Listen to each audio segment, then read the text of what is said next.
What I'm about to say here could be controversial, and it's intended to be. It's meaning in the fact that it's meant to create conversation, and it's meant to spur dialogue, and it's meant to get us recommending readings and books and whatnot.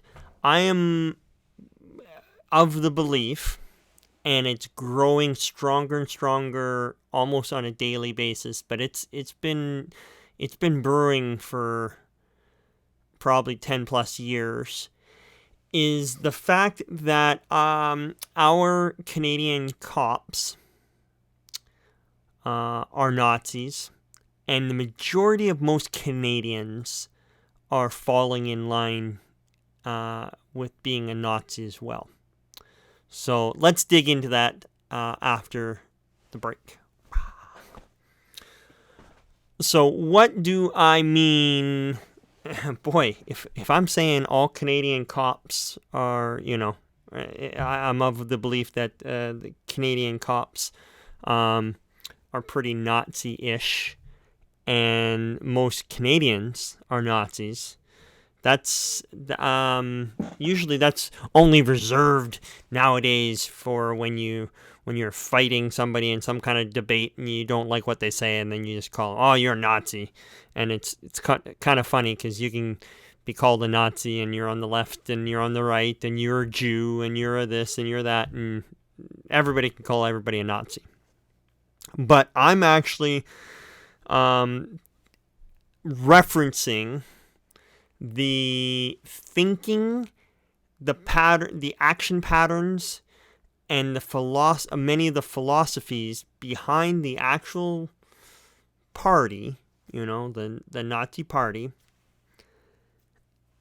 And it wasn't all necessarily all of Germany, although the majority of Germans actually fell in and adopted hook, line, and sinker the philosophy. Not every Canadian, because not every, in Canada, we have multiple parties, and you can't assume that whoever is governing your country at the time represents the rest of the country. So some of our more democratic countries, the populace isn't 100% behind the government and not under the threat of being killed or whatnot. But the majority of Germans, both in membership and in thinking and philosophy, joined in. And that's what I'm saying is both the Canadians, most Canadians, left, right, blue, red, the majority of Canadians are falling in line with Nazi thinking. There are a few that understand their history. I am waking up to history. I told you this is meant to be a conversation starter, not just for you. I'm throwing it out there because I'm putting my line in the sand, and this is going to be a start of a digging up a research path, because I've gotten a ton of information. I've seen way too much, read way too much, seen enough and not seen enough. I wish I'd seen more counterpoints, and I wish I'm coming to different conclusions. But on a daily basis, especially since the world wide event of this whole COVID, of the P virus, of the West Nile virus. I wish it was West Nile virus. Heck, we had a lot of those in Canada. We have a lot of West Nile virus in Canada every year, and we don't go into lockdown. Go figure. And some other things too. But this virus and the reaction to it has put into motion some devious things that we will not even know about until decades, if not ever. The powers that be, the financial, it is the greatest transfer of global wealth ever in history. It has been the greatest transfer of government powers ever in history. Not even in World War II did governments go into as much change of governmental powers as they have now. You know how many places from all levels of government have switched to emergency powers? It is unbelievably sick what has happened. And the majority of everybody went with it. Almost everybody in the world went along with these things. Because, and this is where this is part of the problem. I count myself as, one of almost every single Canadian that has been following this Nazi line of thinking. And I'm following in lockstep with the country. So when I say the majority of Canadians are Nazis, I'm like, that's freaking me out. And this is why this conversation is starting, because we need to fight this thinking, fight this philosophy. You have to understand what the danger is. You have to understand, just like, the gospel, they say you can't really know the good news unless you know the bad news, or in sales, you can't really sell a solution unless they have a problem. You know what I mean? So right now, I truly believe that we have, not just as a country, Canadians, but Americans, Australia, it's so many places worldwide, we have fallen into this dangerous thinking. And what's dangerous about it is we've let our governments, for those of us that are in countries that have some freedom, and I say some because it's not as free as we think it is some of us have still some freedoms, and we're losing them daily, is we're not even using our freedoms to continue to fight for the current level of freedoms, or to win back more freedoms, or to win freedoms for other people that they're losing their freedoms. We're doing so little, and, the fish doesn't, is the last to know that he's in water, right? I think the saying is we don't know how much freedoms we have, but we are absolutely losing so much of them. And I relate, and I say, I'm going to get to two parts. Us as Canadians, I kind of say that we're all Nazis, in the fact that I don't think, I got to actually start reading some books on this, and I'm going to make a parallel here, is I don't think the majority of the German people understood what was happening as it was happening, and even when it was happening, and then even after it happened, World War II happened, and the craziness, they were already the majority of them were already indoctrinated, and it seemed logical, it seemed for people's safety, it seemed, when it was done in such a way that their thinking, they bought into the whole Nazi party thinking, and it seems natural. Hey, this is the way school is. This is the way the government works. This is the way the world works. This is the way it is. This is the best way. And there's a variety of dangerous thinking, more than just Nazi thinking attached to it. But I'll get to that later. But the problem is unless you know your history, and unless you know what it is, you're doomed to repeat it. And the other analogy, and I truly think that the majority of the world, we've all fallen for this type of thinking. And the other kind of parallel that I see it is, as a Christian, if I was around at the time of Christ and stuff like that, I would literally, what are the chances that I'd be like, yeah, you're awesome, Jesus. Yeah, save us, and you're the Lord of all, and you're God and everything, and yeah, amazing, and I believe everything you say. Would I have been like that at the time of Jesus? And the answer is probably no, because his family was, outside of Mary, who even, had to take it to prayer daily on it. And she had to have some massive revelations to, some crazy stuff to happen to her, for her to believe. But outside, even Jesus' brothers and family and stuff like that really didn't believe him, for the most part. And, it wasn't until much later when you started putting evidence together and started putting things together that you realize. So even in the time, you can get caught up in certain mob mentality thinking. And unfortunately, it's not even mob mentality thinking, because I'd actually love, in some ways, I'd like to think that Canadians are a big mob.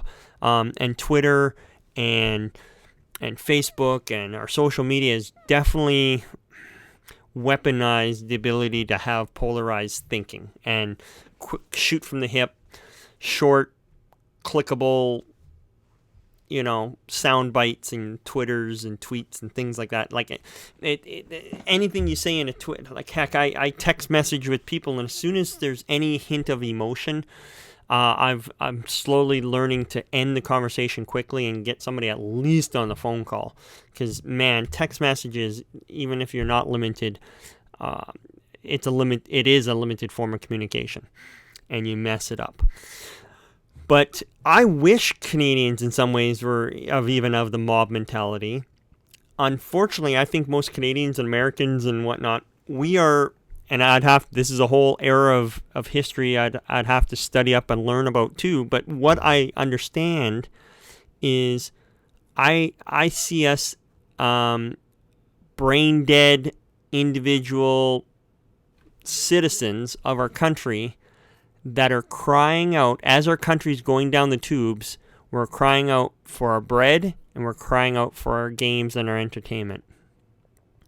Right? The Pan Am, they give us our games, like the Rome is kind of tail end going down the tubes, and people just want to be entertained to death. They're sick and tired of just the craziness. Maybe they've even given up on the politics. Maybe they were involved in politics and they were engaged, and then they've seen it going downhill, and they've disengaged, and they're like, you know what, just leave me be. I'm going to live and die in my little corner of the world, and just whatever, what's on TV. And you know what, I need to vote for my guy to, make sure my pension's in place, and I need my little bit of bread, and I need my little bit of income, my universal basic income, and my CPP, and Canada pension plan, and I need to vote for that because I gotta protect my little bit of bread, and forget everybody else's freedom and what's on TV, and what's on Netflix, and and what's on YouTube.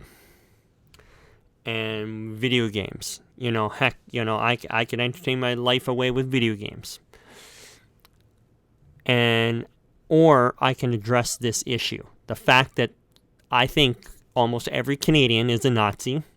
Our police force is unbelievably lined up and decked out, both in policy, in uniform, and in practice, to be, and not just in practice, in act and deed, and they've already practiced it and put it into action many a time.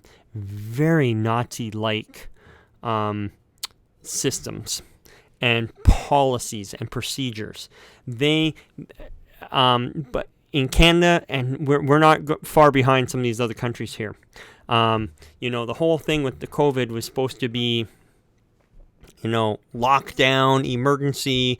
Next couple of weeks, we don't know how bad our hospitals are going to be hit. But after we make sure that, that our hospitals don't get overrun, we will go back to normal. Now, that was the biggest lie ever, because absolute power corrupts absolutely, as they say.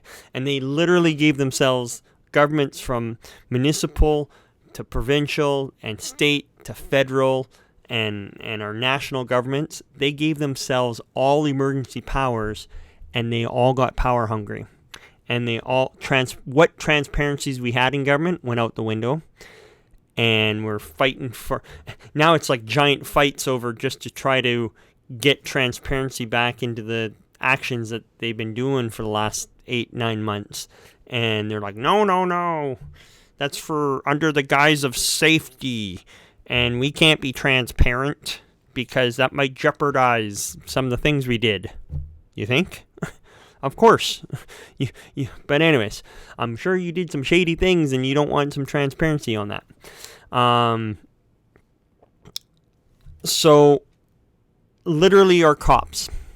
They, even in the last election, whether it's 2019 election, and there's been, and even some things running up to the 2019 election, both in Alberta, and it's happened in Canada. It happens with the left and the right governments, even though the left Liberals are in power. The last election and a bit, they have done it, and but the Conservatives have been in power, and they have bought and paid for the RCMP as well. And I kind of think that they're the, same left or right wing of the same bird flying in the wrong direction. It doesn't really matter if you're left or right, if you're on the same bird. But there's greater issues if you're part of that same bird going in the wrong direction. That being said, they have used their police force powers to arrest and shut down free speech, to shut down we already know that our social systems, the tech companies, the media is massively left-leaning. It was kind of interesting because this is kind of the world I've grown up with in the last 10, 15, 20 years, is knowing how skewed left everything's been in the last few decades. I can put myself, I rewind back 30, 40, 50 years. I could understand before that that it might seem very, very conservative, very churchy, very religious. Canada, U.S. has been grown up with a lot of Judeo-Christian type values. A huge amount of people practice religion of, being a Catholic, so that's a huge part of, a bunch of people's upbringings. So religion is a big part of people's background, and it was a lot on the radio, and it was part of your weekly life. You go to church and stuff, and if you weren't that, I could understand if that would probably upset you if you heard it around all the time. So here we are in nowadays where it's so skewed. We do live in freedom, and we have these platforms where you can get out some of your information, but it's crazy because we live in a media system where we have, not only do we have billions of dollars being spent every year in Canada with a state-run, politically minded media, giant engine that literally has invaded the capitalist market, shut it down, put tons of negative pressure on the market. The market itself had to adapt to this whole internet thing, which a ton of old industry hasn't adapted very well. Some have done great, and others have not. Then you have our billions of dollars crushing it. So when it's mostly almost crushed, then the Canadian government says, hey, you do what we say, you follow our rules, and we will classify you as safe for the government, and that you're legit, and you will now be classified as a state-sponsored media. And a huge amount, almost every media company in Canada went under the payroll of our federal government and is now state-sponsored. And that's official. You could argue that they were, state-sponsored behind the scenes, you know what I mean? Maybe, if they weren't willing to ask tough questions of certain leaders, you always ended up getting, interviews with those. But if you ended up talking and asking tough questions, you just somehow get blacklisted. Even that's a soft, blackballing and whatnot. And whatnot. So anyway, so we have a huge amount of our media in Canada is either first level or second level state sponsored, or what do you call it? First party or second party, I guess. There's only a few medias out there that are free and paid for by individual people that want to hear good information, and we have to pay for it, because if we don't pay for it, we are going to lose even what little we have. Number two is the way to shut down, or the way to counter bad free speech, because right now there's a huge thing is people want free speech, but it's only literally, even just today, our Canadian leaders are preaching, hey, we're all for you, and we're going to protect free speech with respect. Meaning, we're only going to protect free speech if you're respectful to somebody's religion, or if you're somehow not respectful to your religion, or respectful to your color, race, nationality, hobby, personal preference to whatever you want to put a label on yourself. If we're somehow not respectful of that, well, then free speech is not defended, and we're going to throw free speech out. Free speech is free speech. Doesn't matter. You need to defend all free speech. I defend everybody that wants to yell at me for my opening statement, thinking that most Canadians are Nazis. And hopefully here I'm backing some of that up here, right? Because even, and I could even say, hey, even let me switch to something here. Definition of Nazi. There's member of the National Socialist German Party, right? During these particular years, blah blah blah blah blah, and then somebody that holds similar views to other party members. I like this one. We hear this one all the time too, like a jazz Nazi, someone who disdains all forms of music or something, right? Or a health Nazi, trying to ban health junk food. So I'm talking both Canadians and our police force being closer to this type of Nazi, even though this for sure would, qualify without me needing to defend it much. But this is a little bit of where I'm following somebody who espouses these beliefs of the German Nazi Party, right? And this is what Canadians are doing, both in their action and their inaction. Because right now, under the COVID thing, right now everybody is under lockdown and freaking out because of all the high infections and whatnot. We've shut businesses down. We've destroyed our economy. They'd be outraged if a business shut down a single. If a business said, "Hey, we're shutting down all gyms. Gyms are now illegal." Just one business type, there would be outrage. But no, here we shut down millions and millions of things. Crazy. That being said, in summary here, where am I going with this? So this is we're on the precipice of Donald Trump either getting elected in or not elected in. Either way, I really think there's going to be some crazy Civil War stuff coming up. Stuff's going to happen crazy come the 3rd on. And we are on, it doesn't matter which side wins. It's going to be very interesting. If it's even close, it almost has to be a blowout one way or the other. And hopefully it's not crazy. But if it was a blowout, well then hopefully it's not as crazy. But that could also be just as crazy or worse. I don't know than if it was closer. That being said, so we're on the cusp of that, and we're fighting this whole COVID thing.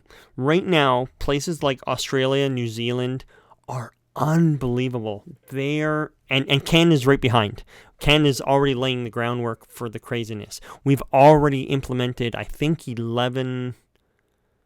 we already have 11 government institutes that are quarantine locations where they are prepared to have mandatory quarantines. In New Zealand, they made it so you can't even quarantine privately anymore. You now are taken away, whether it's on plane, train, or something like that. You're taken away and carted away into government facilities for quarantine. And Canada has made a request for the next few years to build out a bunch more of these facilities. And they're putting their feelers out right now. And there's good videos out on that. And you can go to government websites and get their request for tenders and people's ideas to build these facilities so that the government can have these federally mandated places that people will get locked up and quarantined and disappear. Right? So what has happened also in Australia is they have gone like, you think our Canadian cops are bad. They have put down timed curfews. They have like done all kinds of crazy stuff, breaking into people's homes and doing all kinds of crazy things in arresting people, massive amounts of fines. And what I find, and where I say our Canadian cops are Nazis, is these police, when they're caught on film, are saying things like, hey, I'm just doing my, when good reporters are asking them questions, they're like, hey, I'm just doing my job. I'm just following orders. I am just following orders. And I remember hearing that over and over and over again, like over the last years and years and years, right? And even if you watch, and even with this whole Black Lives Matter and the crazy months and months and months of rioting, and that was not what you think it was. You think it was Black Lives Matter, but man, you have no idea what Black Lives Matter actually means and what the actual organization stands for. The general person that says, oh, Black Lives Matter, the general person that says that, what's in their head is completely different than actually what the organization stands for. So two different things, but nonetheless. So there's I've been watching police brutality videos, U.S. and Canadian cops break all kinds of rules and laws for years and years. And it's been growing on me, going, man, most of our cops don't know the law. They don't even know the law of Canada. Then I found out both in U.S. and Canada, our cops have the legal right. You can't trust them. Not a single word that comes out of their mouth needs to be the truth. They can say anything they want to you, because anything they talk to you about is an investigation, and the only person that they have to tell the truth to is to the court. They don't have to tell you anything that is truthful. So anything, you can ask them a question. They can say, I'm telling the truth. And are you telling the truth? Yeah, I'm telling the truth. Even though it's on camera, they don't have to tell the truth. So you do not have to trust your cops. So that bugs the hell out of me. I wish I could trust our cops. But I've learned legally that you cannot trust Canadian cops or American cops. Absolutely not. It's better to be arrested. It's better to be challenged. It's better to be let it be taken up in the court system that is broken and breaks all kinds of other Canadian charter rights. How slow our court systems are way before this pandemic. That court cases take years and costly when that's actually not justice. Timely justice is justice. Untimely justice is not justice. That's even a form of punishment in many ways. But anyway, so you can't trust our cops. But we have our cops saying, hey, I'm just following orders. When I arrest this reporter, when I arrest these people, we allow them to protest, but then, hey, I'm under orders, I'm under pressure from my bosses, my political leaders, my mayor of my city, of my town, of my provincial leader of the provincial party or the federal party or whatever it is. They are not wanting, they're putting pressure on me to make you disappear, so I'm putting you under arrest. And then they just say, hey, I'm just doing my job. I'm just following my orders. Doing my job, following orders was exactly what they actually call that something. They actually call that, you look over here, they actually call that just like following orders or superior orders or the Nuremberg defense. literally a huge amount of soldiers and doctors and technology people and engineers and all kinds of people kept saying that, hey, I was just following my orders, just following my orders. And that is not necessary. Well, and a bunch of these guys still got sentenced for jail or death or whatever because, they were still liable. Just following orders is a pretty weak defense, but it's what our cops are using. So our cops are no different than the Nazi army. And this is where I was kind of like making that defense, or that making that argument that our cops are using the Nazi I'm just following orders. Even when they are caught, they try to distance themselves by disconnecting themselves from the result. They're murdering people, but I was just following orders. Or it's for the Canadians' safety. Or it's okay to break all kinds of rules because we're trying to be safe. And we're these are unclean people. You are unclean. We're doing those people are doing unclean things. I'm doing clean things. You're doing unclean things. Therefore, we need to put you away, make you disappear, so that you don't infect the rest of us with your uncleanness, whether it's your physical or your thinking, because you're dangerous. That's what our Canadian cops are doing now. Our Canadian cops. I don't know if there's a Canadian cop that is standing up against their police force, against their chiefs, against their people. I saw a Quebec cop. He literally just resigned a few days ago. So there is. I've seen one cop that had to resign because he was done. He was done with what he was doing to the Canadian people, and he couldn't put up with it any longer. So it'd be actually interesting to maybe interview that guy at some point. But I did see that. That is amazing. So we do have one good cop out there. If we have other cops out there, and you want to get a hold of me, hey, I'd love to have a chat with you, because there's a good chance that you are. If you do stand up against your orders, it's kind of funny because I was reading some stuff on the Nazi party stuff. I was reading it somewhere. Oh, hang on. Yeah, I was reading some things, and it was kind of interesting because, like, part of their argument was, and I'll have to do a ton of reading. This is just the start of it.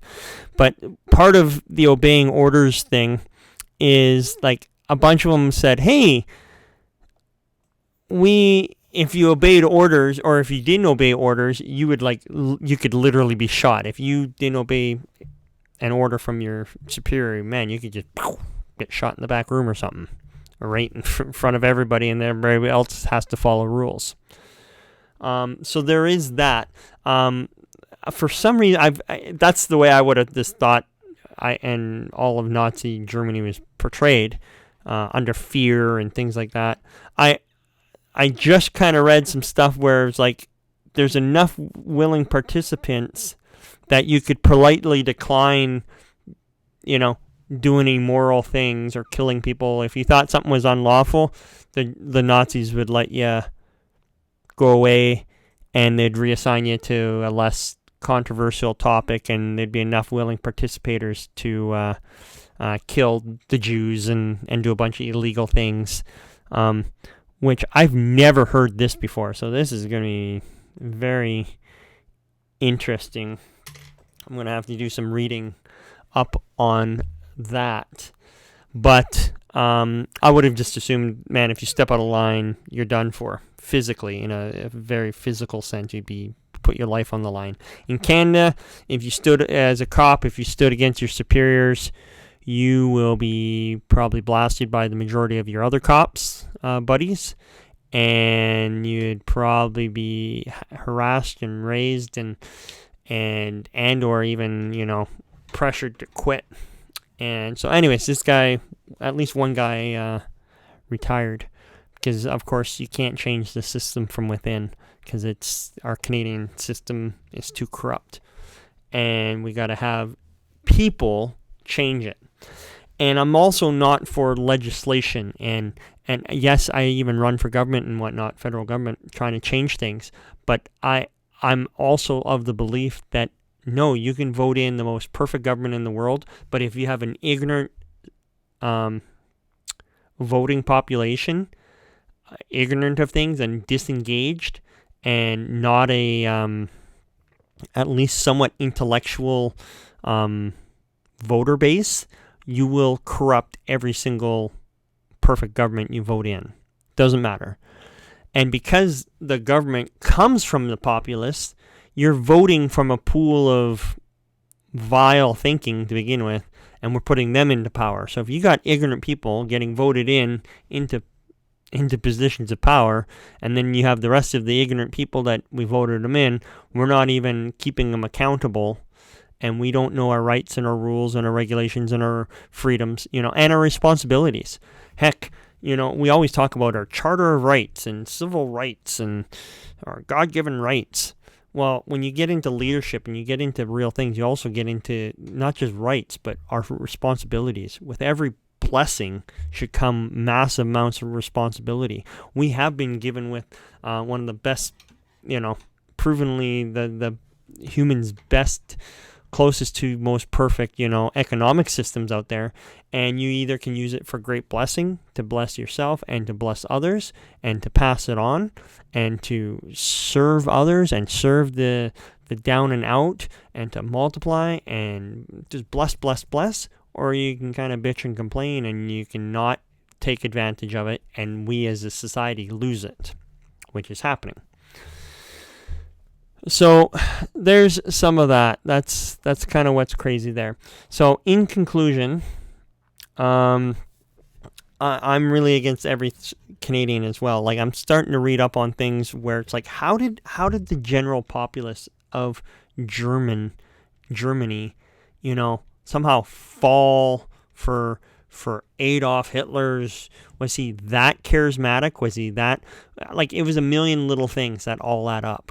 And if they didn't know their history, they were bound to repeat it. And we're repeating our history again, with so many parallels in our day and age. So that's kind of why I was calling us all Nazis, because we got to wake up to this. If we don't want to be the Canadian Nazis of the world, and we need to not be, because we're going to be turning on one another. And